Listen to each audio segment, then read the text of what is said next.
Welcome to the second annual DuPont Pioneer Plant Sciences Symposium held here at Guelph with our theme this year of historical roots to modern agriculture, looking to the past to inform the future. I'd like to begin by acknowledging that the University of Guelph resides on the ancestral lands of the Attawandaron people and the treaty lands and territory of the Mississaugas of the Credit. We recognize the significance of the Dish with One Spoon covenant to this land and offer our respect to our Anishinaabe, Haudenosaunee, and Métis neighbors as we strive to strengthen our relationships with them.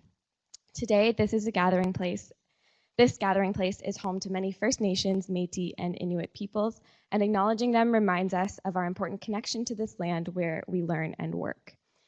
This is relevant in all things that we do here, but of particular significance to the theme of today's symposium.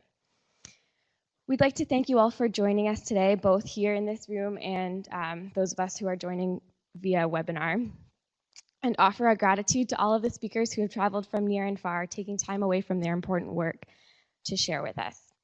A particularly special thank you goes to both Frank and Dave here representing DuPont Pioneer, without whom the symposium wouldn't exist. The wonderful program that they provide gives us the structure and support we need to put on this event, and their trust and encouragement allows us to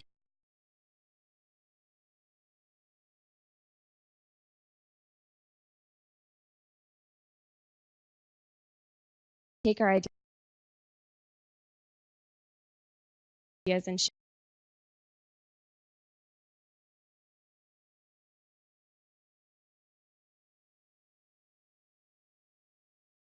them into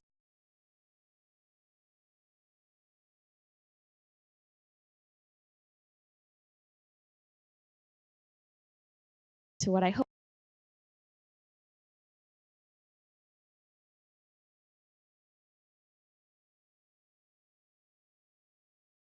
you'll find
so now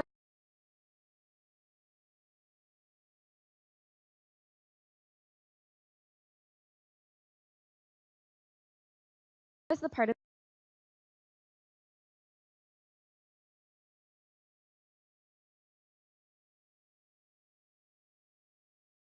the program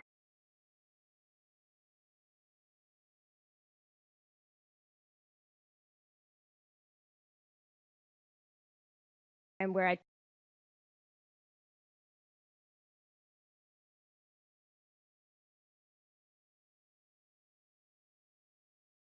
typically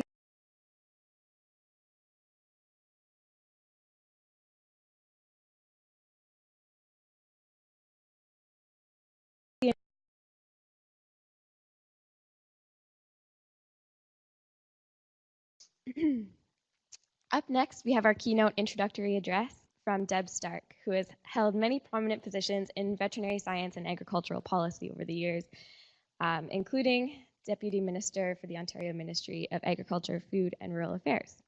She currently serves on the board of the Canadian Agricultural Policy Institute and is here today to give us some historical context and perspectives of agriculture in Canada. She'll be with you in a moment.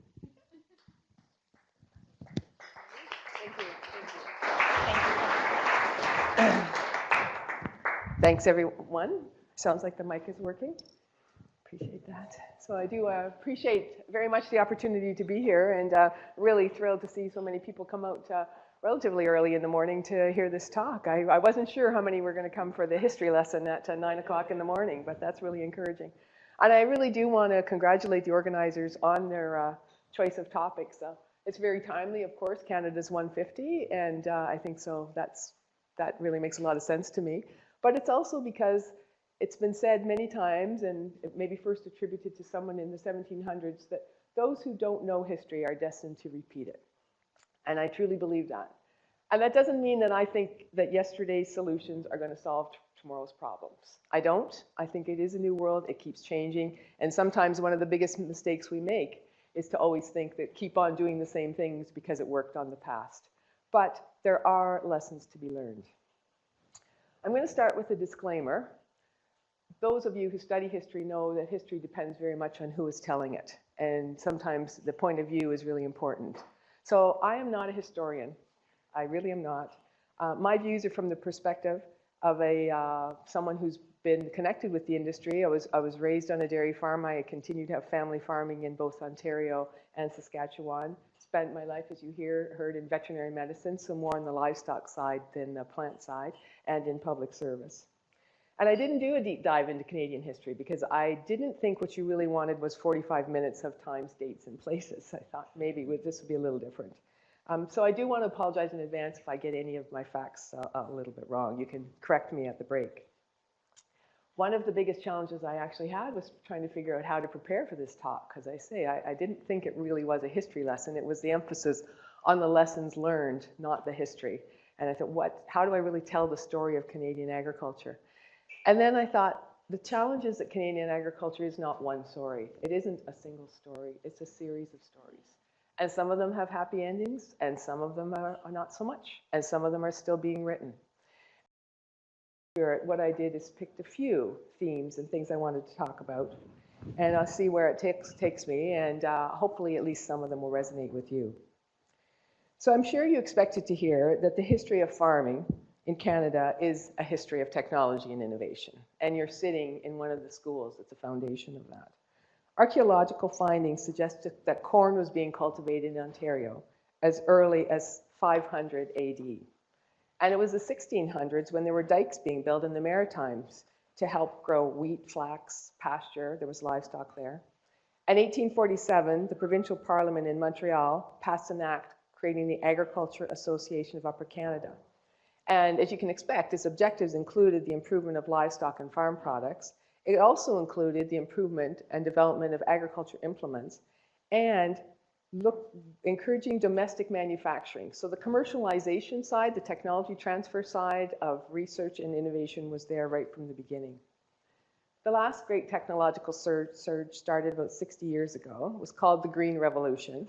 And it really included the development of new technologies, including high-yielding cereal strains, the use of chemical fertilizers, pesticides, irrigation, and increased mechanization. And what was really unique about it at that time was not necessarily the individual technology or innovation, but the fact that they were meant to be put together and bundled. They markedly increased and changed food production in the last part of the century. And some of you people in this room will know this better than I, but you know that soybeans started with a few fields in the Windsor area in the 70s, and now they rival corn as Ontario's top cash crop. Canola in the West, developed by researchers in Saskatchewan and Manitoba, now a major Canadian export. But it wasn't all good news. There were some unfortunate bumps. DDT is one of the marquee examples that I think everyone knows. Promoted as a wonder chemical after World War II, we went on to understand its devastating impacts to the environment and to humans. Another one that we're learning now, more on the livestock side now, is the routine use of antimicrobials and antibiotics in livestock production. We certainly saw the gains. We saw the productivity gains. I think we improved the animal welfare. But we are understanding, as we understand more about the global challenge of antimicrobial resistance right now, that it has come at a price. One example that I think is kind of interesting is the one genetically modified organisms, or GMO. Because in that case, the unintended consequence wasn't a productivity, it wasn't environmental, it came as public outrage. Of course, as scientists and farmers, we like to emphasize that we've been altering genetics of plants and animals as long as agriculture has been in existence. But the pushback really came when the technology allowed us to take DNA from one species and move it into another. And in the 80s, when scientists started testing new genetically modified crops, people they were concerned right at the very beginning. They were generally concerned about so-called chemicals in food, and they were surprised, and they didn't understand the benefits. And unfortunately, at that time, the response from the scientific community, the response from the agricultural community was to lean on the scientific evidence, to show the studies, to get the researchers to the front of the room. There was a lot of lecturing, and there was very little listening. And I don't care who you are, if you're afraid of something and you have enough courage to put up your hand and say, I'm nervous, the last thing you want to hear is you just don't understand. You know, here's another specialist in the room explaining why, first of all, you don't understand, and second of all, maybe you're dumb because you don't really get the science. Because of that, I think the GMO debate is moved far, far past how people are manipulating DNA. People don't even know what the word GMO means. Right? They don't even understand what that means. It's all now about transparency, and it's all about control of the food system. So the next revolution is upon us. As we move into the world of genomics, laboratory meat, precision planting, personalized health, what are some of the lessons we should learn from the past? And I think there are a few. One, don't be afraid of using new technology. Definitely go out and grab it as fast as you can get it. When it's used properly, it can make food safer, more affordable, easier to produce, and with a smaller environmental footprint. Those are all good things. But understand that there will always be unintended consequences. And some of them are going to be good, but some of them aren't. So when you see the ones that are negative, watch for them and deal with them quickly. Secondly, keep your customers and your neighbors with you. Listen to their concerns, talk to them, share with them, and be open to changing. I think this is a lesson that agriculture is continuing to learn and absorb. There's a lot of work going on in the area of consumer trust, really understanding how to talk with other citizens, what transparency really means to people. How many people have heard of an organization called the Canadian Centre for Food Integrity? Just show of hands. No quizzes, I promise. If you haven't checked them out, you really should. They do annual surveys of what Canadians think about the food system, and it's quite revealing. It's really interesting to see. They also work with groups like Farm and Food Care Ontario or Saskatchewan or the food distributions or retailers to help tell the story of modern agriculture. What they don't do is advocate for any particular production system. They feel their secret is to stay perfectly neutral and just provide information. One of the points that the center continues to emphasize is that people really don't care what you know until they know that you care. The idea of coming from a shared value and finding common ground before you go on to your differences. Unfortunately, I still do hear a steady stream of, we just need to teach them about modern agriculture. They just need to learn. Or another one that's always one of my favorites is, we're science-based, and if you disagree with me, you mustn't be science-based. And it's just not that simple. Another story I think you'd expect to hear from me is that of trade. We talk about Canada as being a trading nation, very proud of that, and we highlight agriculture as a really important piece of Canada's trade story. And that goes right back to the reason Canada was populated in the first place, and that was to harvest the natural resources here and to send them back to the home country. And right from the beginning, there were trade disputes. It was 1794 when the British Corn Law, it was called the Corn Law, but it was actually all cereals, was established to protect the British farmers from the import of what was then British North America wheat. That legislation stayed in the books for almost 50 years. In 1854, the United States and Canada entered into their first agricultural trade agreement. It opened borders from wheat, and it had a huge impact on the profitability and the wheat sector in Ontario. Profitability was already slipping in this part of the country because the West was opening up and they had more land, they could do it cheaper. And once the US crops started coming in, that was kind of the end of wheat at that point in time. Now everybody knows that Canada is a major exporter of agricultural products and we're supposedly advocate free traders, but we also have a mixed message when it comes to international trade. We want to open markets for things like meat, grains, and oil seeds, but we also want more restrictions on things like our supply management industries. But supply management came into being in the 70s. It started with the dairy, moved on to poultry and eggs after that. So it's still relatively new. And as I've indicated, agricultural trade barriers go back for centuries. Canada is not alone in the country in trying to protect certain sectors. Think about sugar, think about rice. While we talk about international trade and we say we're really avid free traders, it's also interesting to kind of look at our interprovincial track record. And we're not that pure there either. Last year, there was a major effort to upgrade the interprovincial trading scheme, the Internal Agreement on Trade, because with the coming of the, at that time, Trans-Pacific Partnership, it was going to be apparent that it was going to be easier to sell things across the oceans and internationally than it was going to be domestically. There's a case going through, if you're interested in this, there's a case that's going through the courts right now. So there's a man in New Brunswick. He bought 14 cases of beer, 3 bottles of alcohol in Quebec, took them home, and he was charged under the New Brunswick Liquor Control Act because that's illegal. The provincial court threw that out, and that's going to the Supreme Court, and it's going to be heard next month. It has huge implications for beer and alcohol sectors. It has implications, I see some heads nodding, some people are following this. It has huge implications for the supply management sector. The inability of provincially inspected food, so has been a long-standing irritant to move across borders, across provincial borders, been a long-standing irritant for the meat industry. And so everybody is watching it, and something that you might want to pay attention to. I think we learned as recently as last year when TPP, I'm going to call it TPP 12, since we now have TPP 11, it sounds like, as recently as last year, that markets can be difficult to open.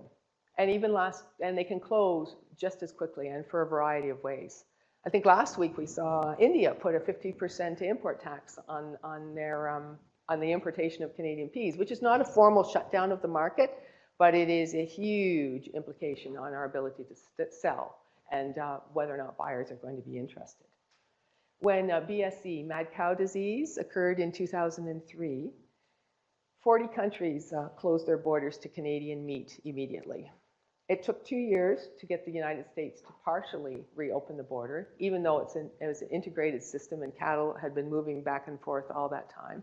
And that was seen as a real success story. The industry didn't feel it was a success story, but compared to other countries who had taken on average 7 years to crack a border back open again, 2 years was a huge, huge leap.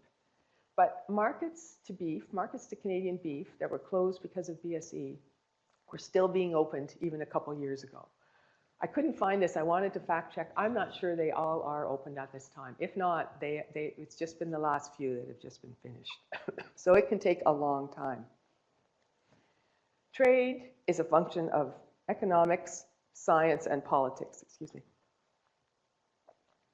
There hasn't been a time in history, and there isn't a country that doesn't want to protect their farmers some of the time. No matter how often the economists tell us that an open market is better, and the scientists assure us that the production standards are the same. And I actually think this is actually only going to get worse for a couple of reasons. One is I'm hearing more and more that we really are moving into a post-globalization world. Think about Brexit. Think about the election of President Trump. Think about Spain. Think about Scotland. People are concerned about what's happening at home, and they want their governments to be paying attention to that. One of the things that kind of tweaks my interest, I talked about that Canadian Centre for Food Integrity. They released their survey of consumer protection a few weeks ago. And they asked people, what are your concerns about food? And they get them to the rank. At the bottom of the list is their concern about having enough food to feed people outside of Canada. Now think about that for a minute, because the agricultural industry in Canada puts a lot of weight on this need to feed 9 billion people and the idea that there's a global food shortage coming and we need to be really part of the solution. But this could be, if you think about that survey, a sign where maybe our neighbors, our citizens, are not feeling that same need. So it's something to definitely watch. And the second reason I think trade issues are going to get worse before they get better, that's climate change. We know that farming and people are going to be dislocated. And when governments struggle to look after their people, issues of distribution and access, which have been a bottleneck right from the beginning, have the potential to get worse. I actually think this is driving some of the interest in urban agriculture as well. We talk about reduced environmental footprints, we talk about supporting local farmers, and yes, indeed, that's part of it. But part of it is community resiliency and that ability to maybe kind of hunker down and look after yourself. So I think that the trade things are going to continue to be a challenge, and those of you who are looking in trade policy or looking for a career there can expect a long one.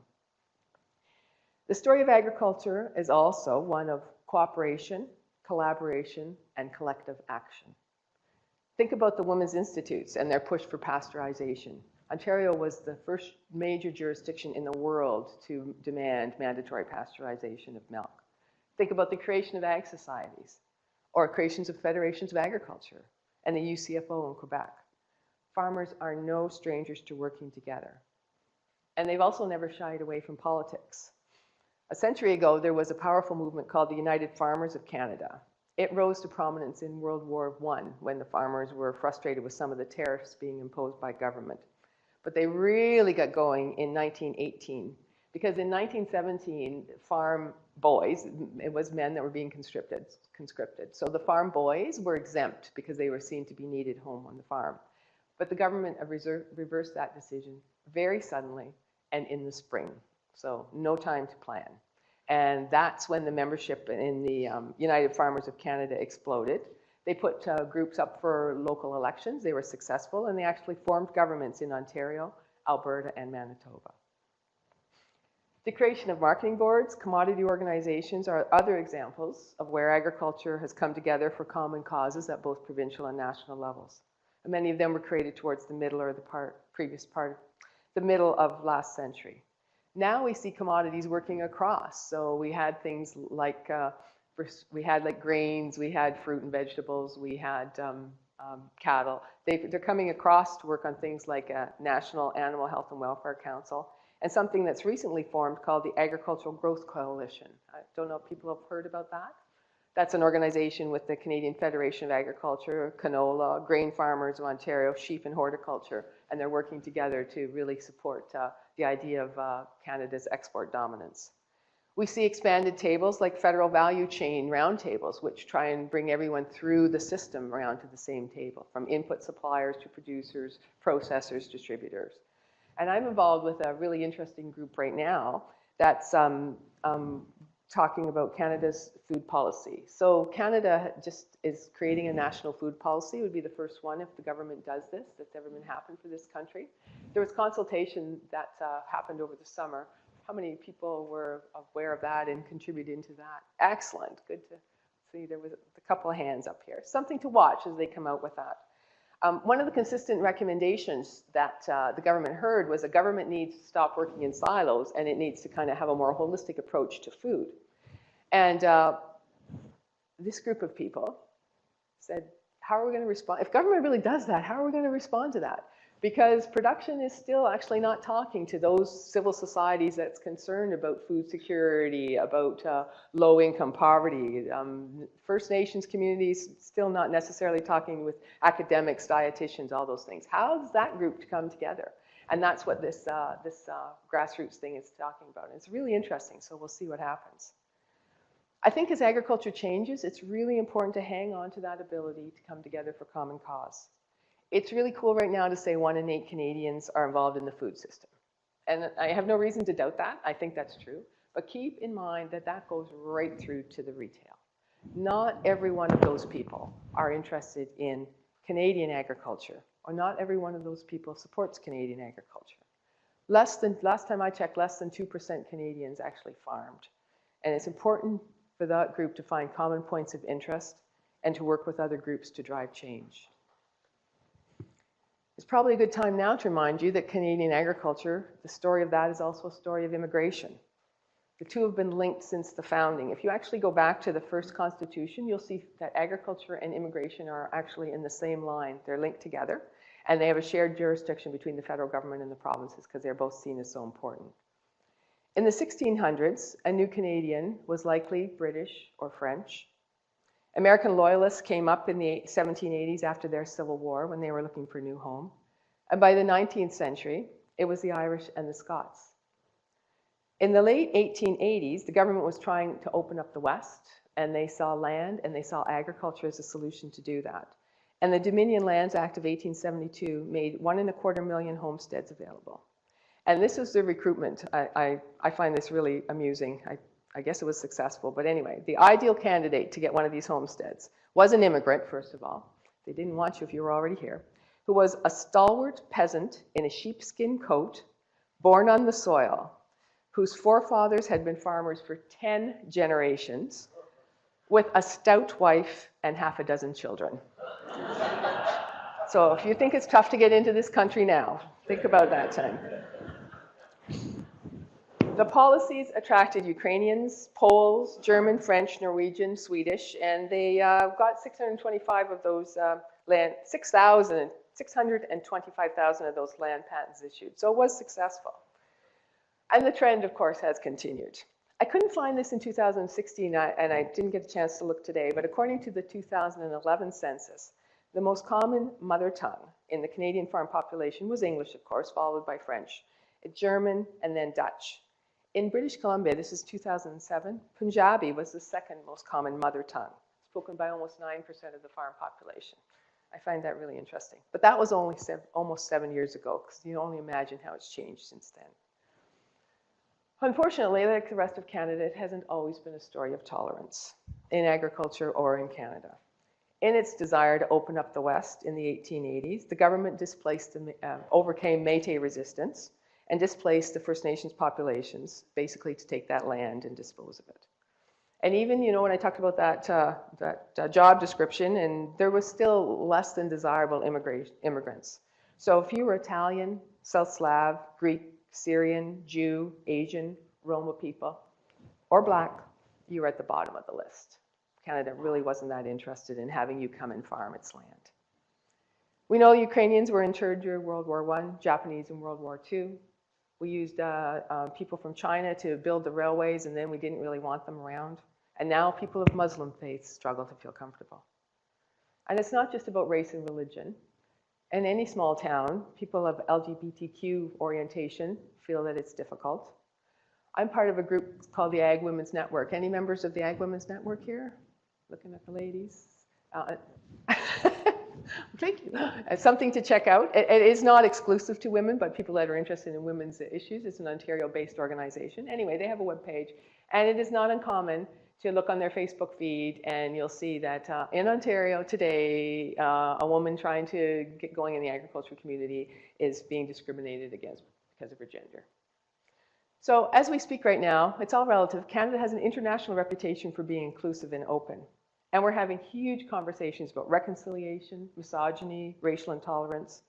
And I hope, and I really believe it is true, but I really hope that's including the people in the food and agriculture community, because we do need to keep working on these things. Now, despite sitting at OAC, one of the most oldest and most important agricultural colleges in the country, some people think that the story of agriculture includes one of a lack of education. There's a long history of people from farms not finishing high school and heading home to farm. How many people here actually have come from farms? And how many people have, you know, either maybe not your father, but your grandfather kind of left at 16, or, you know, that's what mine did, to go home to farm. His father, injured by the bull, went home for a year, never went back. It's a common story. It's a sense that if you're farming, there's often that history. But it's also a story of continuous hands-on education by experimentation and by watching. Not so much book learning, but that hands-on approach. The extension story is a unique agricultural phenomenon. In Ontario, the Provincial Ag Department was set up in 1888, specifically to help farmers learn faster. They were kind of based at, I think it was based near this agricultural college. It didn't work so well just sitting here, and in 1907, they sent out 6 new OAC grads out into the field. They weren't so well received either. The farming community didn't think they need them, didn't really think that that was going to be helpful. But in Waterloo County, the ag rep named Frank Hart broke through by working into the school system, something that agriculture does very well, just like other groups, getting their message in. And he basically set up school fairs and invited the parents to come in. And they got to see what their crops against their neighbors' crops. And of course, the parents got to meet the new ag rep. And the next thing he did was he took the new genetics, he took the new seed material from the Ontario Agricultural College, and he gave it to the students and said, go home and plant that. Go plant that in the field beside what your dad is planting. All, very insidious, this stuff. But then they got to see the difference of the new technology and the new genetics side by side. That's what father got to see when on the farm. The next iteration was the creation of farmers' clubs. And then in 1887, the Women's Institute was born, and it was focused on improving homemaking skills, including business skills and childcare. Those of you who were raised on the farm in Canada can probably remember a time when the your parents or your grandparents can probably remember a time when the local ag office and the ag rep was a prominent part of agriculture. As I say, I was raised on a farm in Ontario. I was a 4-H member. It was at that time. They ran the 4-H program.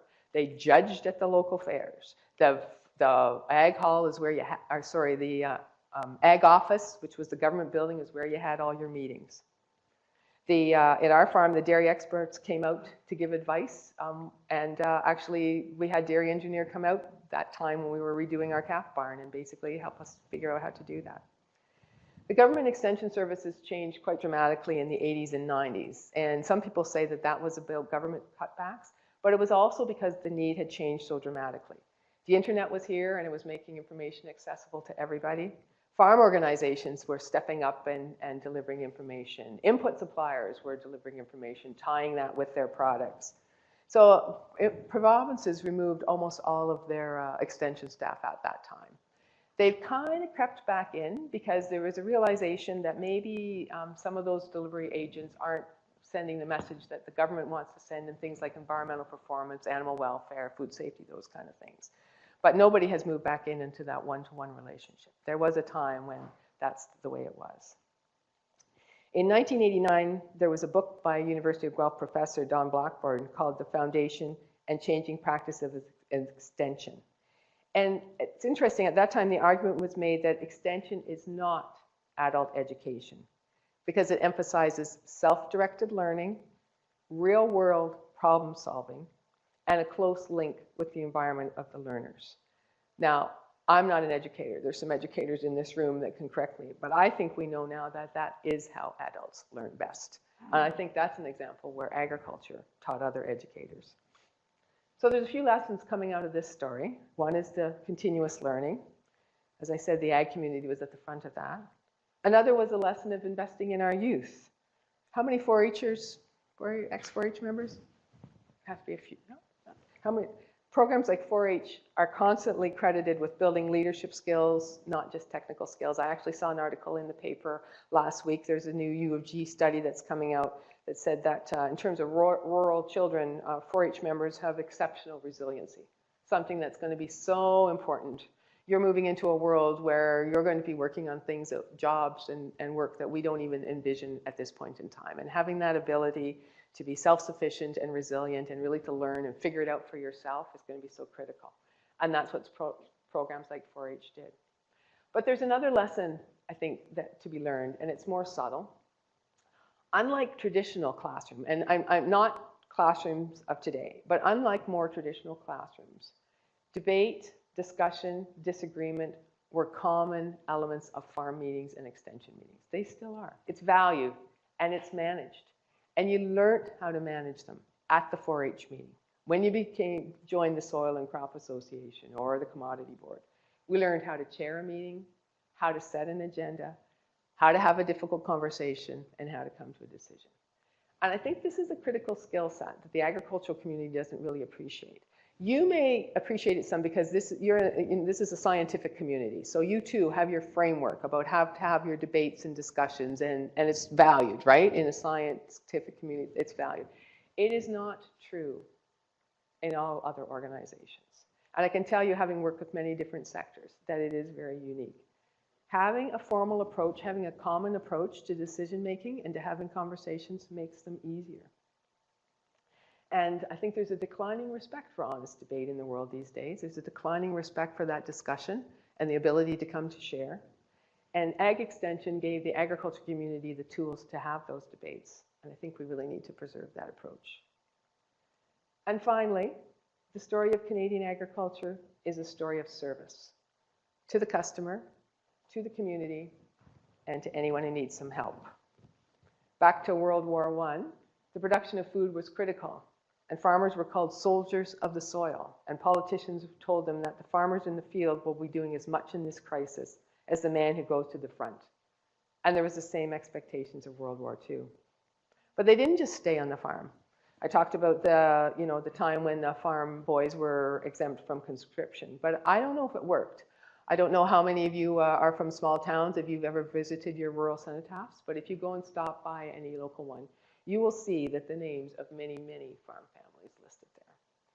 Volunteerism has long been a part of farm life. Church was always important for the longest time, of course. We talked about the ag societies, and we know how much volunteer work that takes. But there's more. SHARE, the Agricultural Foundation, Ag Radio Network, Canadian Food Grains Bank, Mennonite Relief Sale. They're all examples of decades-old organizations started by farmers and dedicated to international work. Now farmers make huge donations to local food banks annually, routinely, monthly. They sit on conservation boards. They're school trustees. And they paint tractors and milk trucks pink for breast cancer. If you're around the OAC campus, you'll see that the OACers, and others of course, are growing mustaches for Movember. Next month, they're going to be filling shoeboxes for Operation Christmas Child. And I believe it's tomorrow. I think, where's my source? Tomorrow, where you're tugging tractors for tots, right? And then, okay, we have, are you participating? Okay, so an annual fundraiser for local charities started by OAC. According to a report commissioned by the Royal Ontario Institute that was just released this year, volunteerism and community service has been stronger in rural Ontario than urban Ontario. Rural neighbors are also more likely than their urban neighbors to volunteer for more than one organization. However, that's changing, and there's been a slow decline in volunteering in general, and rural numbers are moving towards the urban ones. I don't think you can understate the importance of unpaid service, both in creating the world that we want to live in, that you want to live in, and in being the best person that you can be.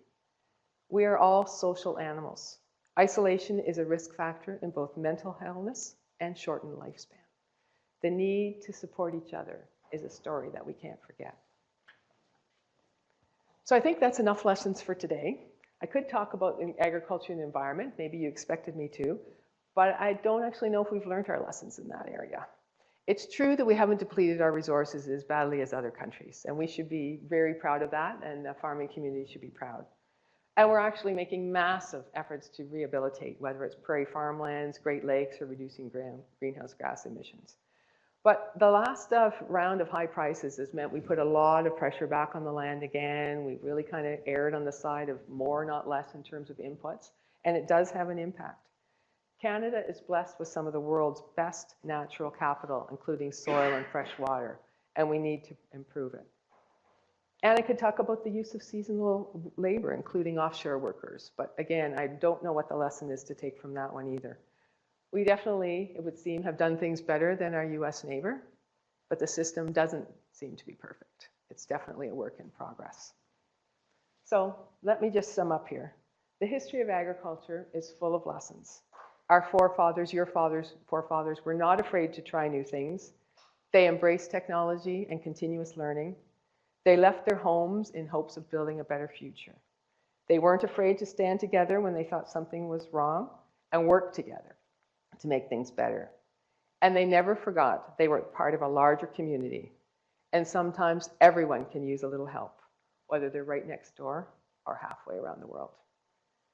Be bold, learn and grow, stand together, help those who are not so fortunate. Those are the lessons from farming, and I think they're the lessons for life. Thank you very much.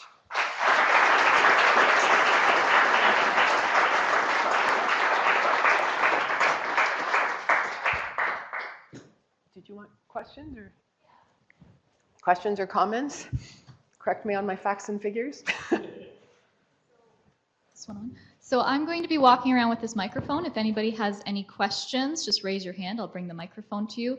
I'll also remind anyone who's participating on the webinar, you can type in your questions on the chat and I will be sure to read those out for everybody as well. So is there anybody with a question to start us off?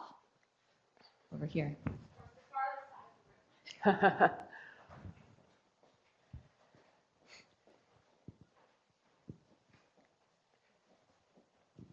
That was an excellent talk, Deb. Thank you so much. Thank you. I'm wondering, if we go back to the 80s when GMO, the technology, was just starting to come in, what do you think could have been done differently at that time that would have changed public perception and maybe changed where we are today in terms of what the public thinks of GMOs?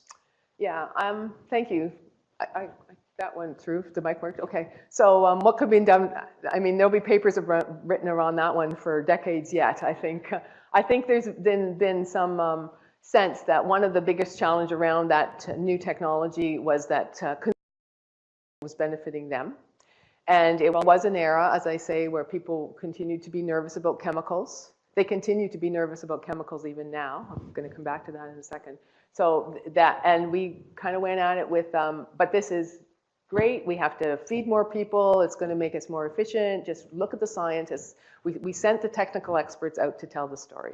And people didn't want to hear the technical version of the story.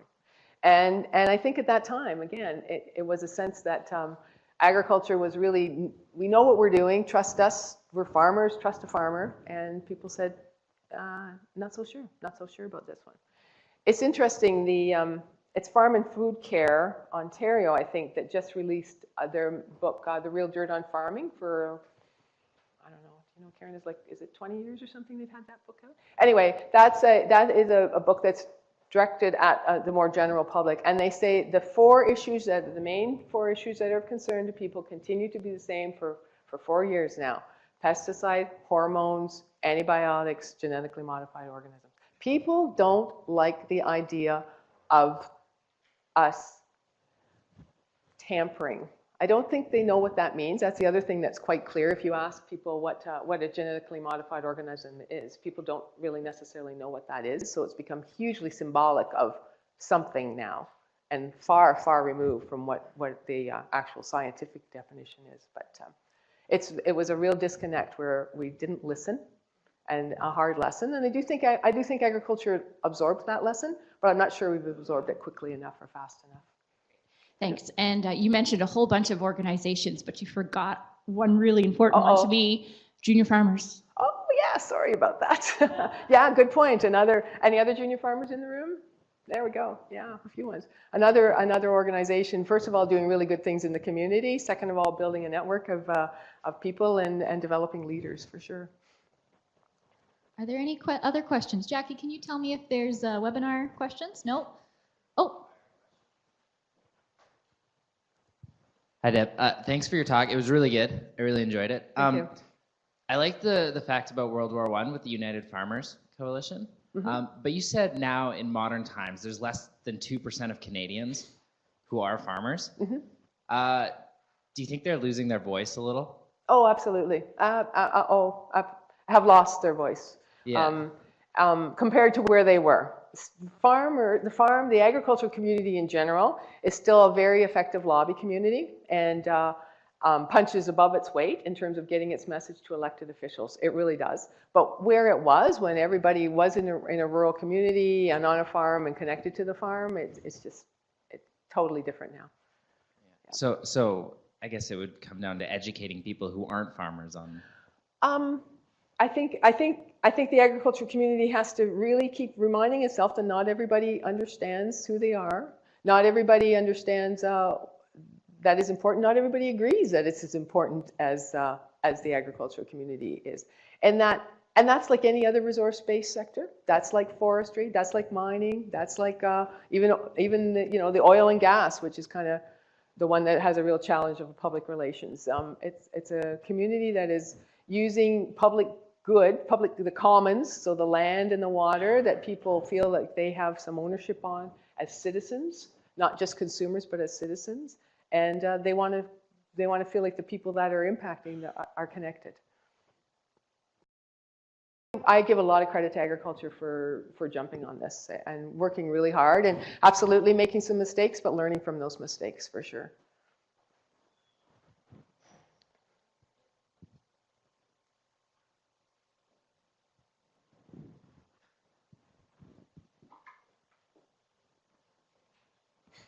My tractor tugging Yes. friend. Thanks again for that talk. So just going back to that genetically modified idea and just public perception, you said how when they first came out, it was all about like telling consumers the facts and trying to get that across, and it seems to be that's still where we're going. Like, what do you think farming and the agriculture community needs to do to change public perception, or do we need to kind of sway to the public perception and start using less genetically modified organisms?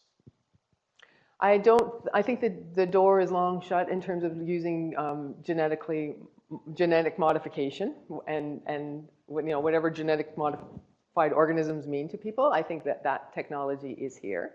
I don't think it's a matter of swaying to public opinion. I think that's a whole conversation about fake news and what's the science thing, fake science kind of thing. I don't think that's where people need to go. I think more than ever, people need to, when information is available, people need to share it.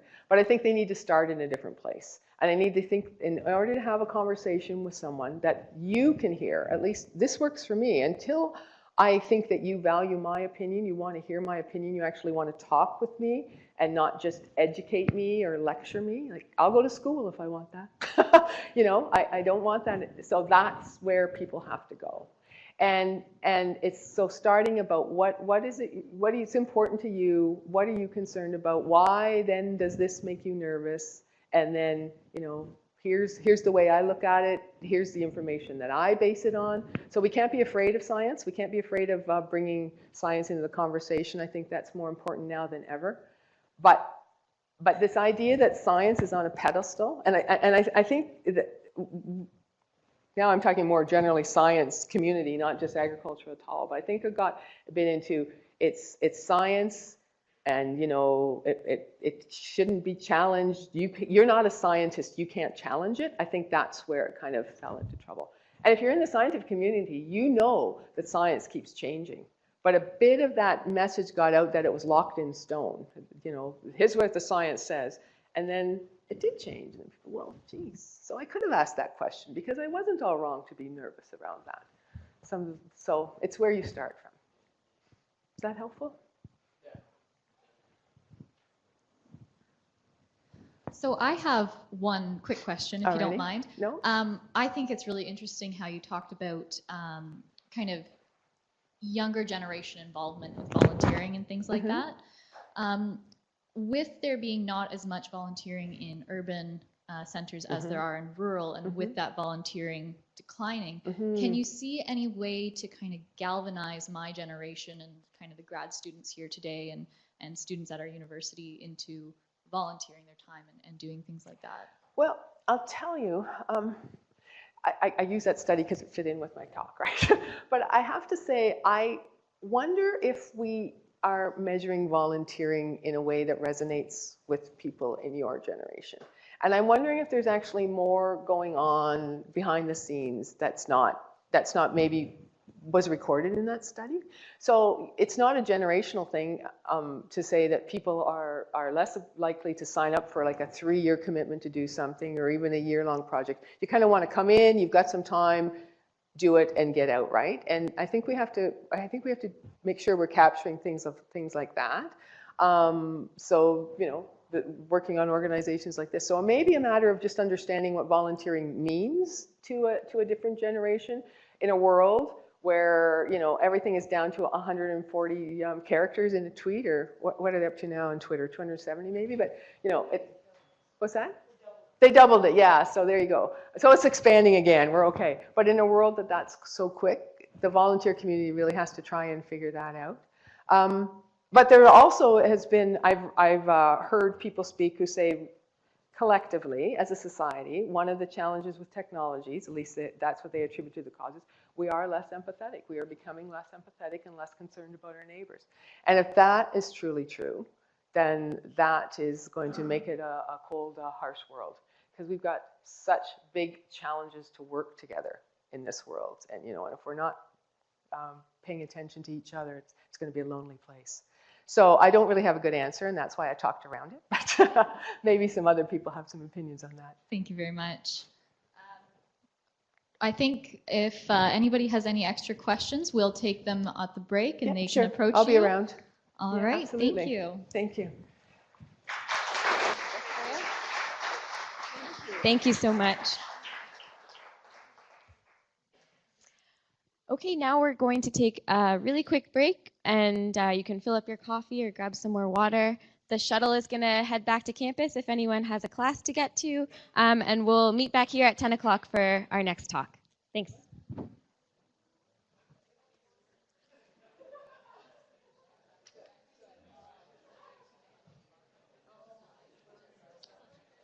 Thank you.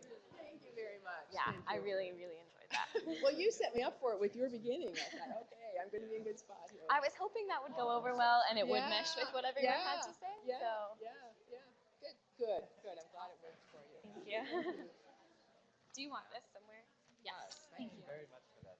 Okay. I'm like, I don't know why I get so shaky.